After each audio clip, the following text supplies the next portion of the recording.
Well, you see, lines, it's all about lines. The lines have to be right. Like anyone can spray anything. I could teach a fella to spray in 10 minutes, but it's a combination of everything. It's having it looking right on all your lines, and if your line must be sharp or is your line rounded, you know, to get the light shining on it, do you need sharp edge or a soft edge? And you'll definitely get that in a car, like, you know. You can have one line will look wrong, and that's it. The job, no matter what, how good the finish is on it, then it's wrong. So it's not just about the finish thing, it's not just about the actually shine or the finish on the paintwork, it's the lines and the contours. The contours have to be right as well. You know, just from wheel arches down on everything when there's different shapes. And that's where I get it from. Like gaps, that's what we'd call it, gaps. Because so much time goes into it. It's not something that you're going to learn in a year or two. It takes a lot longer than that. And my own feeling is the younger generation just don't have the patience.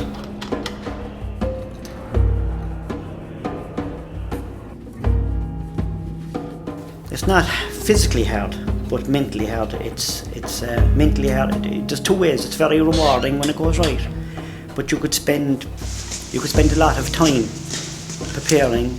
Preparation is most of it. If the preparation is right, you have a good chance that the finish will be right. But if the preparation is bad, the finish, you're wasting your time putting the finish on it. And the problem is, even if you spend all the time and you have your preparation is 100%, the amount of things that can go wrong between there and the finish, it can disturb you, like.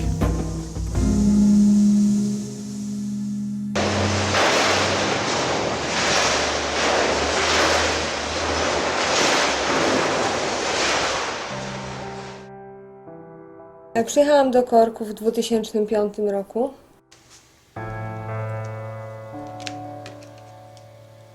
Nigdy nie marzyłam o tym, aby zostać stylistką paznokci. Zainteresowałam się tym, kiedy moje paznokcie były bardzo zniszczone od pracy i postanowiłam o nie zadbać.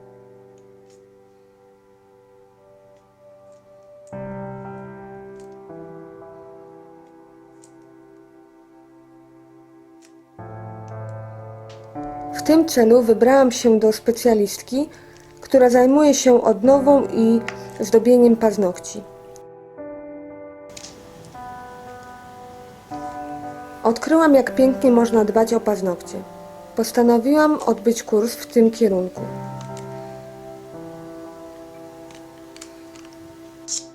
Na kursie nauczyłam się podstawowych technik malowania paznokci i wtedy cała historia się rozpoczęła.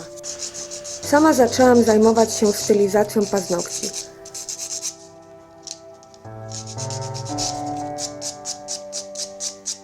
Odkryłam nowy świat kolorów i wzorów.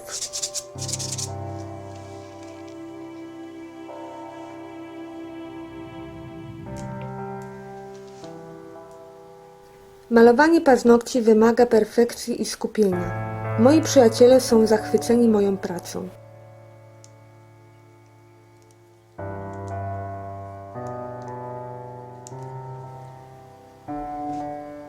Ten rodzaj sztuki wyraża moją osobowość. Kocham sztukę, kolor i precyzję, połączoną wspaniałymi wzorami.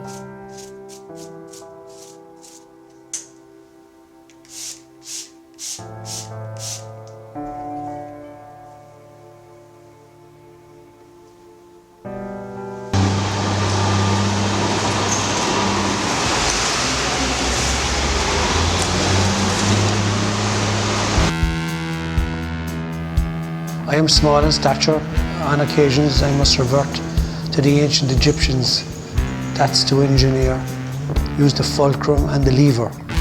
That's just the way it is when you're my size. You know how it goes. I've been 40 years walking cranes. That's my job. I do preventative maintenance. You've got to walk around the crane. You've got to listen to it. You've got to listen to the sound of the rollers. You've got to listen to the sheaves, watch them turn. That's what the hoist wires run through. You've got to listen to the roller bearings sing and know if they're not performing right. If they get a bit noisy, then it's time to change them. Time to renew them and fill them with fresh grease. You has to be done. It's part of the maintenance plan. It keeps the show on the road, so to speak.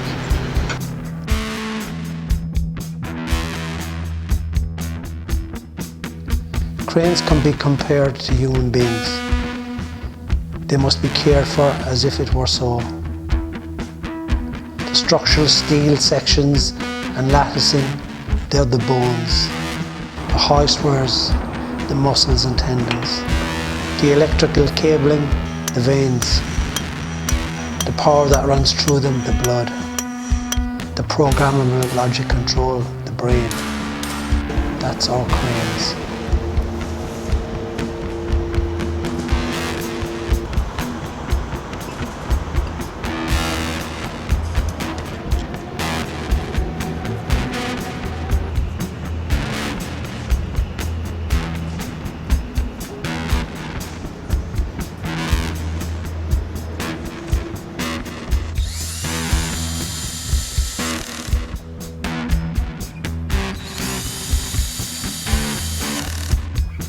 Those cranes, they feed the island we live in. Imports and exports.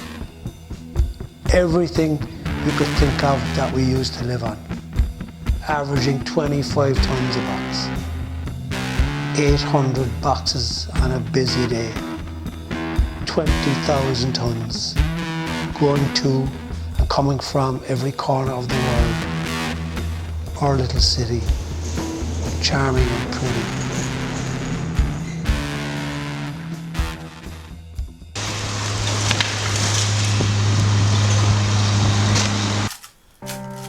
Oh yeah, I went to university here in Cork and did a master's degree in chemistry, having done physics as a subsidiary in the BSc.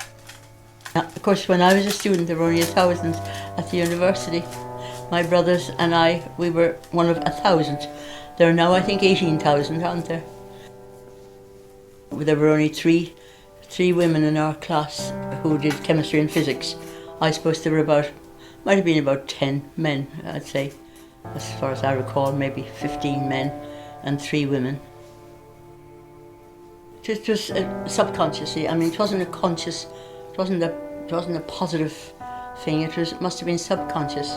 As I've said already, my mother was very keen on beautiful things, and she also, from a Republican family, she was mad about the royal family. I suppose there was glamour in that for her. Yeah. She knew a lot about the royal family. I think America reduced all standards. The way they talk is all laconic, and they won't put their lips together. They're dropping out the words. The way they have a kind of a walk that is not really the right sort of walk. They also have this awful way of dressing, which is all casual, as you know now, and it's been copied in London. People don't wear their business suits on a Friday. They all wear casual clothes. This was all started by America, and also, of course, they started the latchkey child, which I deplore, and two houses or 2 cars were very necessary. So the mother had to go to work, so the child came home from school in the afternoon with a latchkey, which has ruined society, in my opinion, anyway.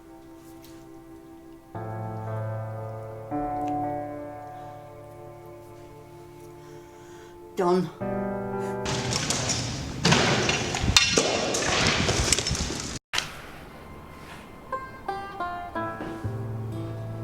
I was about 12 years of age, and I had been at my grandmother's house, and these craftspeople arrived, and they were doing a paint job on my grandmother's house. And I had seen them before, and I was always impressed and inspired by them, because they always seemed to do an extraordinary job. They made ordinary things look extraordinary, and that seemed to appeal to me.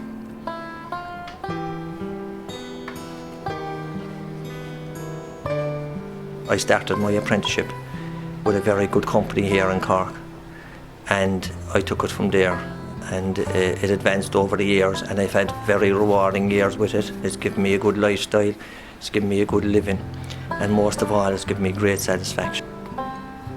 Today it's gone quick fix, and hopefully it will turn around and we'll go back the other way. I think that we need to steer people in the education system back to crafts, because not everybody is going to be academic, and there are a lot of people out there, and at the end of the day it's all about fulfilment. It's all about fulfilment within your career and people wanting to be in the areas where they are. A craftsperson will work with their head, they will work with their hands, but most of all, to finish that off, a proper craftsperson will work with their heart. So you have the 3 H's, the head, the hands and the heart.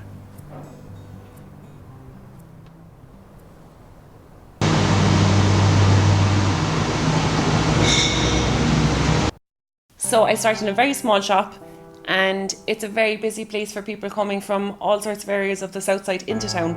So everyone going through Douglas Street is on their way somewhere. They're not really coming just to Douglas Street. So it's great for a lot of people passing.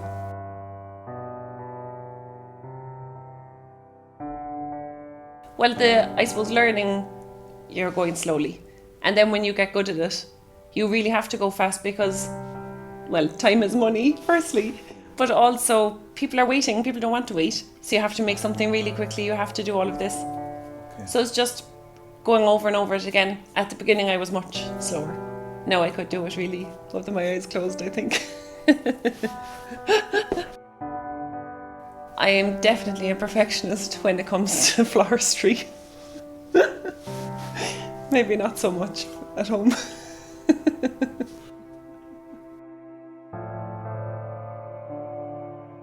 It was in Latvia, where I went to. And we went to this little village, and my friend who's a florist was getting married.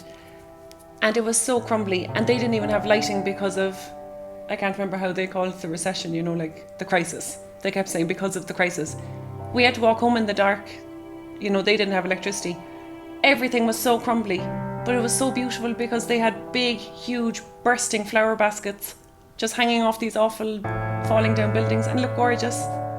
And see, if they didn't have them, it would have been like a nightmare, it would have been awful. But instead it looked amazing. So I didn't notice a single other thing, only that, wow, look how nice the flowers are. I think anyone would, whether they were aware of it or not, you know, they would have just thought this is a lovely town.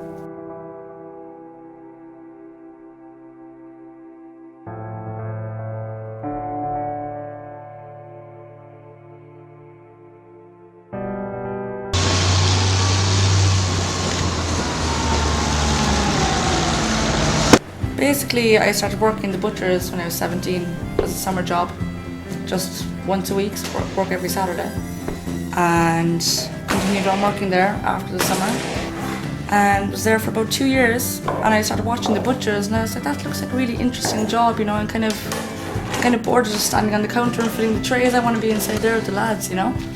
So I asked my boss one day, I was like, is there any chance you'd train me as a butcher? And he said, I'll get back to you. And 2 months later, he was like, do you still want to do it? And I said, yeah. And he said, come in and try on a glove. And we went from there. And that was about 4 years ago now. Very dangerous. I have a fair few nicks and cuts now all over my hands to show for that, like, you know. That was kind of more exciting than anything, you know. You have to be very careful and very precious about what you're doing and watching everything that you're doing all the time, you know, and it's just a part of the job, like, you know, you get used to being so careful and cautious and watching everything. Like, of course you make mistakes sometimes and nick your finger or whatever, like, but it's grand, like, you know. When it comes to my job, I'm very particular about my meat. I don't like putting out something that looks, to me, not right, you know. If I think something's not right at the counter, I'll have to come back in, get shaved down, you know, trimmed down, whatever, and if I like the look of it, then it can go out again. I'm very particular about my meat. Anything else, you know, I can be a bit lackadaisy, but when it comes to the meat, it has to look nice, like, you know, and presentable. I became head butcher recently in my shop, and when I became head butcher, that's then when I was like, right, you know, my boss is going to come to me for answers if there's something wrong or anything. So then I was like, it's all down to me. I'm going to take care of everything, you know, make sure things are okay, everything's done properly. And ever since then, I just kind of, would say, got a proper head on me and just went for it. Take care of things, like, you know.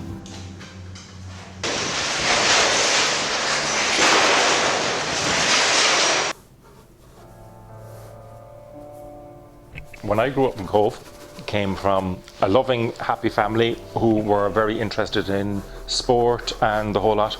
All I wanted was to draw and to sketch and to create. That wasn't accepted. So I turned to creating fashion, and the highlight was creating a new outfit every Sunday to go to 12 o'clock mass. And I could be as flamboyant as I wanted with the practicalities of everyday wear, as in, that was the highlight, making new outfits every Sunday to go to mass.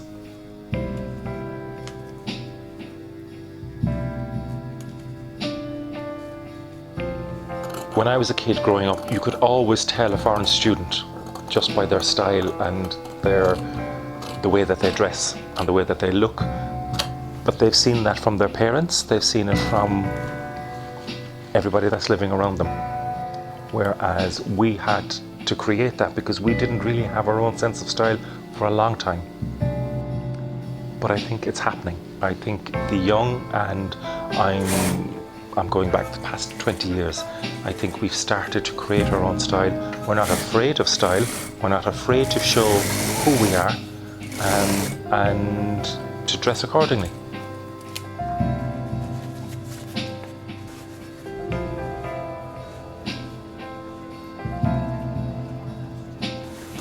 I mean, back in the day, I had the long hair, the curls, the perm, a little bit of makeup, the Adam Ant look, the frills, the flounces, the diamonds, the brooches, the tight jeans, the boots, the everything. Don Johnson, Miami Vice, shoulder pads. I mean, I went through some awful things, but I loved them. Loved them.